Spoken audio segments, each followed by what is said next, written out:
everyone, welcome back to my channel. This is Dr Spinach. So what is this video about? This video is about how you can clear your OET exam just like I did. And why am I telling you this? Because as I mentioned, I cleared the OET exam with 1 A grade and 3 B grades. So before beginning this video, let me just tell you what are the things that I'm going to cover in this video. So I'm going to tell you about OET, the cost of this exam, and many more basic things. And then this video will follow how to approach different subtests in the OET exam.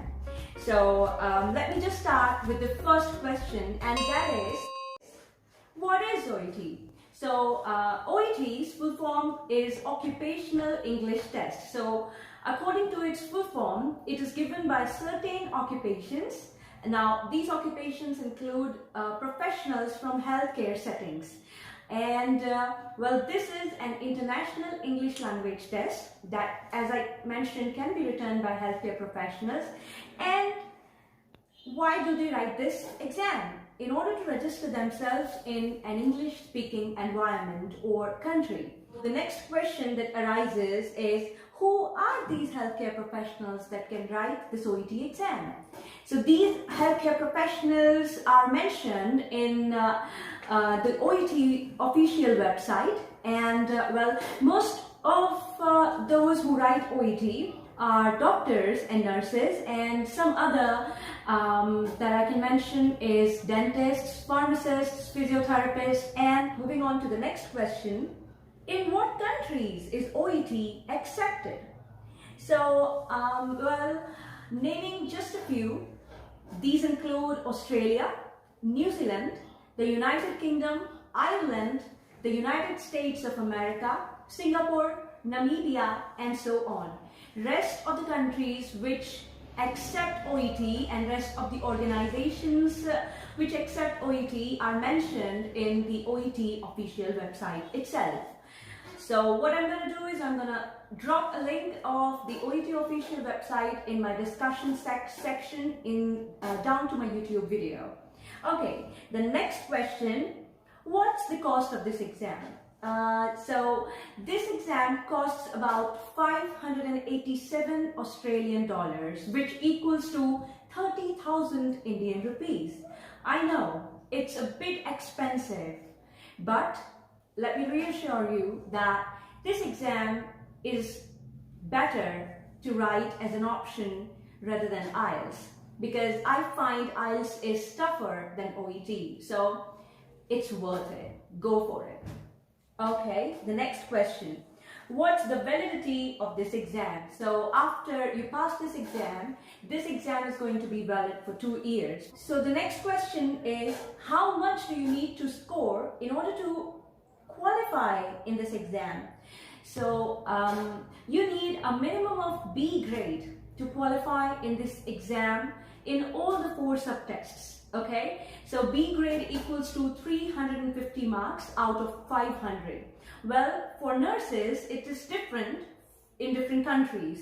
So if you're going to Ireland, for example, for nurses, a C+ in any of the 4 subtests is also okay. But for doctors, it is important that you qualify with a B grade in all 4 subtests. So the next question that arises in your mind is, what are these 4 subtests? So moving on to these 4 subtests, OET evaluates your English language proficiency on the basis of 4 skills, and these include speaking, writing, listening, and reading.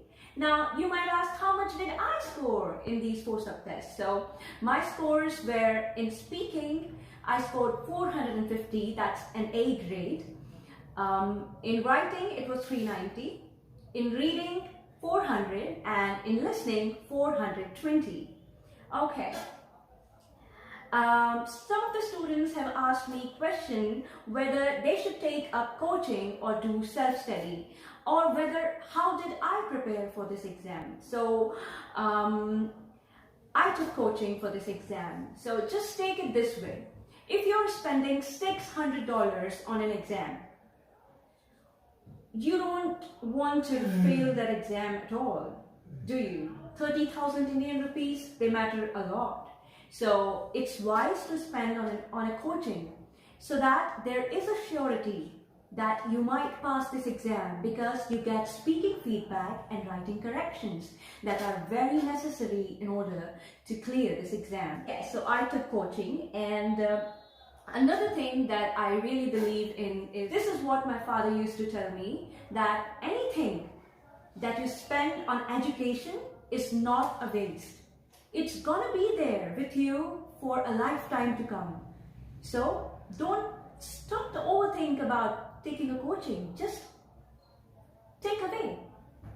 Okay, so the next question is, which coaching did I choose? I chose Swoosh English. This is a coaching which is based in United Kingdom.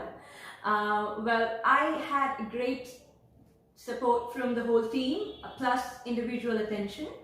Well, I would suggest you all to take coaching from the coaching institutes which are based in English-speaking countries, or in a simple way to say, which have natives as their teachers rather than non-natives.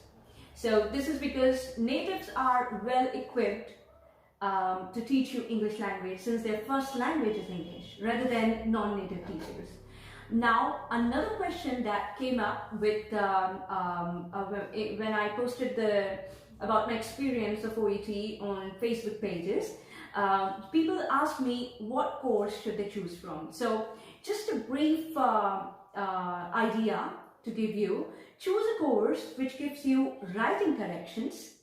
So at least 5 to 10 writing corrections, minimum of them, okay? And then speaking feedback, which usually are given in live classes. So make sure you have live classes, writing corrections, and speaking feedback in the course. So I chose premium course, which covered all of these. So you can choose any one from any coaching you like. Okay, the next question: how much time did I require for preparation? So I required a total of 45 days for my preparation. In the first 15 days, I was reading just half time, like I was not giving my full to it, and I just went around to see what OET is about, what are the subtests, and what's the format of these tests, and understand how to approach these tests. Now, in the last month before my exam, I took it a little bit seriously, and I started studying full-time. Now, what does it mean when I say full-time? That means I used to study at least 4 to 5 hours or 3 to 4 hours in a day, in which I would cover at least 2 subtests every day. So I would send the writing corrections, or take up a role play with a partner, get feedbacks on my speaking, and so this went up to the first 2 weeks, and in the last two weeks I started with mock exams. So I would usually solve 1 to 2 mock exams per day for the last 2nd week, and in the last week I solved at least again 1 to 2 mock exams per day. And I made myself sit for complete 3 hours without any toilet breaks, because I wanted to give myself the conditions that are going to be same as in the OET exam, so that I'm not under very much pressure, so that something new doesn't come up to me. So this is how I prepared, and finally on the day of exam, remember to reach before time, at least 10 to 15 minutes before time, so that you have time to calm down your nerves and relax, and just don't think about anything, blank mind, just absorb your surroundings, just like what I did, and greet everyone, say all the best to everyone, smile, and then go to your exam hall. You will feel a very positive energy coming to you. And remember, just a day before exam, don't study anything. at least after 4 or 5 p.m. and just enjoy yourself, don't study anything, and take a 6-hour sleep minimum of, so that you give your mind time to refresh, to recharge for the next day. I slept for 6 hours the day before my exam. I didn't study anything after 4 p.m. I went to a friend's home and played with her niece, spent time with her family, and finally I went to the exam center the other day. Calm, completely calm, and in my nerves not taking best of me. So just take care of that thing, okay? Okay, so the next question is, how did I approach individuals?